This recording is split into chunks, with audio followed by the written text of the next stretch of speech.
Well, Jim, before we get to any modern stuff or other things, whatever else is going on here, there's a few things. I want to ask you while we're talking history, the Mets this past weekend. Oh, Jesus. No, hear me out. For the first time since 1994, had Old Timers Day. And it was awesome for a Mets fan. They brought back legends they brought back the guy who won the first Met game, Jay Hook, in 1962. The man who wrote, they didn't say this, but the man who wrote Marvelous Marv on Marvelous Marv Thornberry's locker. They brought him back. They had players from all the different generations. They hadn't done anything like this since 94. The previous ownership never really embraced the team's history. Why in the world isn't that the biggest thing in sports, to bring back the legends, the icons, the, Mickey Mantle Day or whatever? Why would they go so long without doing that? It's a complicated thing and it's a long discussion, but the Mets ownership, the guy who took over Fred Wilpon was a minority partner. And then after 1986, when they won the World Series, he became half owner with Nelson Doubleday of Doubleday Printing. Doubleday. And the Wilpon family, there was some offshoot of the Wilpon family that some guys were convinced was going to start a big budget wrestling promotion about 10 years ago. Right. And it turned out they were all linked up with Bernie Madoff. And the money that the Wilpons used to buy out Nelson Doubleday at a rate that was a gift from Major League Baseball, the money they used to finance the new stadium, to defer contracts so Bobby Bonilla is going to be paid for another 12 years or something. That was all Bernie Madoff money. It was profits that didn't really exist, and that's what funded their ability to be major league owners. But when they built that new stadium, they built a shrine to the Brooklyn Dodgers because the patriarch, Fred Wilpon, was a kid in Brooklyn, went to high school with Sandy Koufax, he loves to tell everyone. He had his heart broken when the Brooklyn Dodgers left. He never got over it. And the Mets opened a new stadium, which was a tribute to the Brooklyn Dodgers, and it was no team history, and there was an outcry. And then they did things like add pictures. But there were incidents like Dwight Gooden was in the bar, not that he was drinking, but like in the bar area with the fans, and they said, hey, you should sign the wall. And he did. He wrote Dwight Gooden, 1984 Rookie of the Year, 1985 Cy Young Award winner, 1986 World Series champion. And the Mets painted over it and called it graffiti in the press. Like there were things like this, but now we have a new owner. We have the richest owner in baseball, and he happens to be a Mets fan.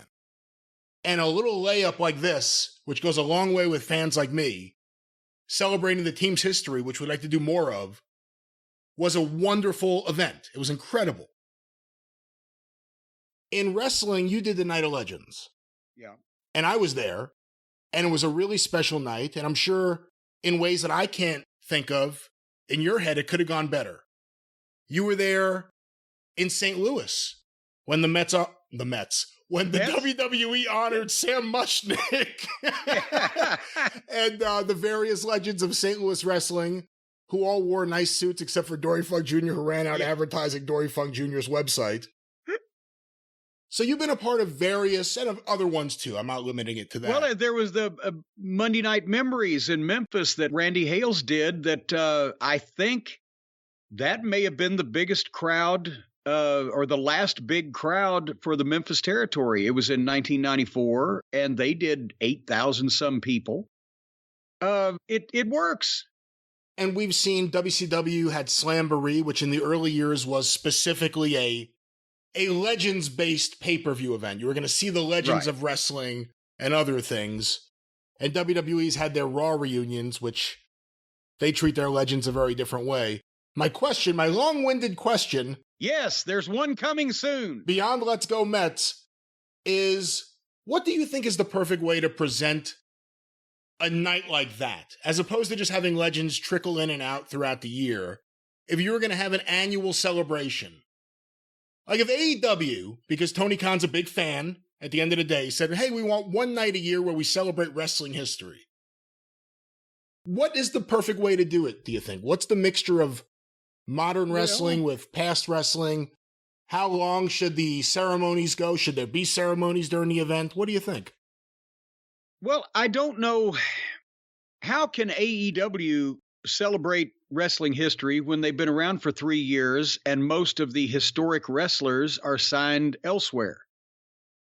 And see, that's the problem is you can the national promotions have to make a decision. Do we find national stars that everybody knows that we can honor that are not contracted to Vince or somebody else or whatever? Maybe in the town that we happen to be in, possibly none of these wrestlers ever competed there. They weren't over in this part of the country, but they're icons. So we're doing that. In the territory days, you could bring back legends that were centric to the part of the country that you were promoting in. And then everybody would know that that was your key to sell live event tickets, especially when in the 90s wrestling really started sucking and the fans wanted to see the legends of their childhood and the names that they remembered. So in the territories, you could do that, and it meant something. The WWF, their problem is their legends are so much more over than the current talent that the people just don't want to see Steve Austin honored. They want to see Steve Austin fight. Or they want to, the Sting. They still want to see Sting wrestle. The Night of Legends that we did in Knoxville was specifically a tribute to the previous generation and to the stars that were main event level or favorites of 20 and 30 years beforehand. We did have a Legends match, Stomper, the Mongolian Stomper, who was kind of ageless, because look at that fucking conditioning. He was in his mid-50s in Smoky Mountain. He rode his bicycle 6 miles to work every day. So we had Stomper and Ronnie Garvin against Bob Orton Jr. and Dick Slater. And those guys, actually, it was the best worked wrestling match on the whole show. That was a lot of fun. But for the most part, for Don and Al Green and Ron and Don Wright and, all of the real Knoxville legends, we let them come out and be honored. Nobody, wanted to see him. Any of them tried to take a bump. Ron Wright knocked me out, right? So that was the thing with the territories is you still had a full card of main event guys, top guys, and things that were active at that point, and that's the matches the fans came to see, and you give them a Legends match, but you have the ceremony, and maybe one of the other legends is in the corner, and of course Bob Armstrong that night was wrestling. He was normally the commissioner, but he was in the main event in the 6-man. But otherwise, you had Road Warrior Hawk, you had the Funk Brothers, then you had Chris Candido and the Rock and Roll Express, and the fucking young guys mixed with old guys. Remember, the Rock and Roll were only in their mid-30s at that point. So that's crazy. That's crazy. We established that on a show here recently, that when the Rock and Roll Express were the Smoky Mountain Tag Champions, they were a couple of years younger than the Hardley Boys when they were the AEW champions, and Tracy Smothers was 5 years younger than Kenny Olivier when he was the Smoky Mountain champion, as when Olivier was the AEW champion. But everybody thought, the youth movement. In terms of the videos, though, because live, you didn't have a screen because it was 1994 and you were promoting wrestling, so you didn't have a giant screen there. Right. So you introduced the legends. They came in to the ring and they got an award. They got to be in front of the fans. But in the weeks building up to it, you had a whole bunch of really great video packages hosted by Les Thatcher, which lent credibility to the area because of his involvement there.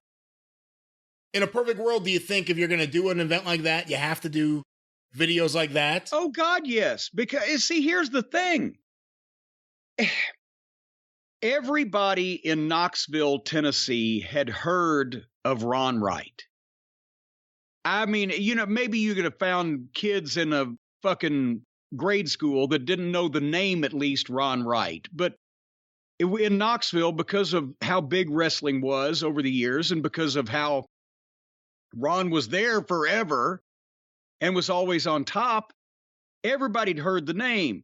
And we showed the newspaper clippings from the 70s when they would report on the results of the wrestling matches. They would just use Ron Wright and Whitey Caldwell's first names in the headlines. Ron beats Whitey at Chilhowie Park. That was the Knoxville News Sentinel. Everybody in town knew who these people were, right? but you still get kids that never got a chance to see them. And that's the idea, that the parents and the grandparents can bring their kids to see the stars that they used to go see. And the kids will see the TV where we're telling them and we're refreshing the adults. Remember, this guy and that guy and the other guy. Well, here were the Don and Al Green, the Heavenly Bodies. Here was all these stars, pictures, tape if we could, dramatic moments, whatever, if we could find something to, register that. And that way everybody was ready to see them. And you could have brought Ron and Don Wright out in the Knoxville Civic Coliseum in front of 5,000 people without any preconditioning on television. They would have been over, but maybe they might not have remembered Dandy Jack Donovan that good. Or maybe they might not have remembered, whoever. So you reinforce that, and at the same time, you're selling the event. You got to be here to see this. This isn't going to happen again. It's a once-in-a-lifetime thing. And all these great matches, plus the chance to see all these stars. And we hit them with nostalgia and the good old days. So older people came, younger people came. It was the biggest house that we had drawn up to that point in time, and the second biggest house we ever drew. And it was the go home TV where we recapped everything, played all of the profiles of the legends back, and did the go home sell in Knoxville. We did an 8 rating on Sunday morning. It wasn't for the new shit. They want to see the old shit because that's when it was good, even back then. But that was the heroes they always remembered. For one night, the Mets play however many games per season. 162. But for one night, you can go back and you can see Mickey Mantle and Ty Cobb or Mets legends, yes. And Slapko Sadovich or whoever the fuck play. You can see all of them, right? For one night. Even if they ain't playing, they're still going to be there. And that's the thing, but they're in uniform. That's the thing. Even they have an old timers game, but at least you get to see even the guys who can't play, you get to see them with their numbers on their back one more time. And the WWF, they like to humiliate the legends in large part, except if they're icons like of Austin and Rock level, and then they don't get humiliated, but then they come off as, better than the current talent. I mean, everybody at the Night of Legends in Knoxville loved seeing Don and Al Green again, but nobody was rooting for them to hop in the ring and beat up on the Rock and Roll Express, and didn't think that they'd be able to because they were 70 years old at the time. But now the legends come back after 20 years and they look like they can kick the shit out of the top guys that are being featured today. So that's a problem. And secondly, unless you've got the all-time icons of wrestling, Hulk Hogan, Ric Flair, Roddy Piper, and everybody else that's dead, then it's hard to do a legend show for a national consumption, a national TV show or a big-time pay-per-view, because then you got to find the people that everybody remembers. You can't go and say, well, Crusher was the most famous resident in the city of Milwaukee's history, and he's got a goddamn statue in the park. Yeah, but in San Bernardino, the Crusher could probably walk through the mall unnoticed. So that's another of the problems. What do you think? Again, baseball and wrestling are very different in this way. As I said before, a guy could come out and you see his number and you can have the memory. With wrestling, if it's a guy you remember being all jacked up and he's all shriveled up, it changes your perception a little bit. But what about the idea of doing an annual event as opposed to one big event? This is the only time you'll ever see this. The idea that this is the first annual, the second annual, Raw Old Timers Day, or whatever it may be. Okay, but then you're diluting your old timers, and how many? They're not. It's like antiques. They're not making any more antiques. There's actually less of them as time goes on.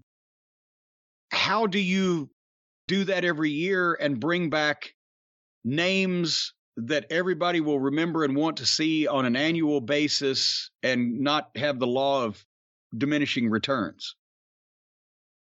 So, I mean, I love the prospect probably better than anybody of doing legend shows and reunions and things like that. But It's hard to do it on a national basis, and it's hard to do it these days when they ain't make any more legends.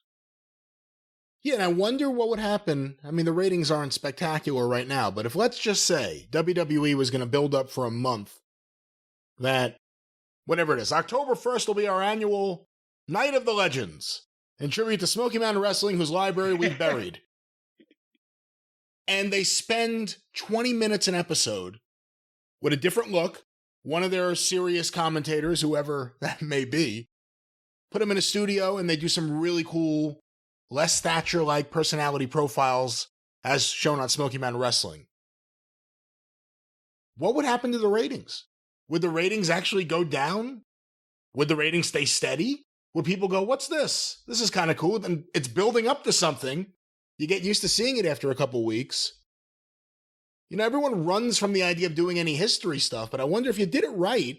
I mean, remember when Watts was running WCW? They just aired all of a sudden Flair versus Steamboat from 3 years earlier. Yeah. And it got like the highest rating of any of their shows all year. Yeah. I mean, you know, I don't know, because have we become disenchanted with, or not disenchanted, but disconnected with the past in wrestling to the point where the modern fans would go, well, what? I don't understand. I don't know who these people are, or what are they doing, because the wrestling looks different. I mean, baseball still looks the same in all the clips. Football still looks the same. Wrestling now doesn't even look like wrestling did in 1980. So, you know, I in every single Legends event or promotion anywhere that I've been involved with, the fans loved the Legends, loved the look at the nostalgia, loved the packages, loved whatever, and cheered the Legends. But that was all in a context of wrestling. Now that sports entertainment and blah, blah, blah. I mean, we were in St. Louis with Bad Blood with the NWA champions. So, of course, they got an ovation there. Would they have gotten the same ovation in Seattle? Probably Terry Funk would have. Sam Muchnick wouldn't have. But again, it was a situation where in 1997, everybody in St. Louis for 50 years had seen Sam Muchnick's name in the newspaper, or, seen his programs on television, or, the public service that he did and contributions to charities and shows of that nature. But in any other city in the country, it wasn't the same thing. So, yes, Sam Muchnick, beloved longtime resident of St. Louis, is going to get a nice response, even if they've never seen him in person before. But it's hard when you start trying to do this thing for a national audience.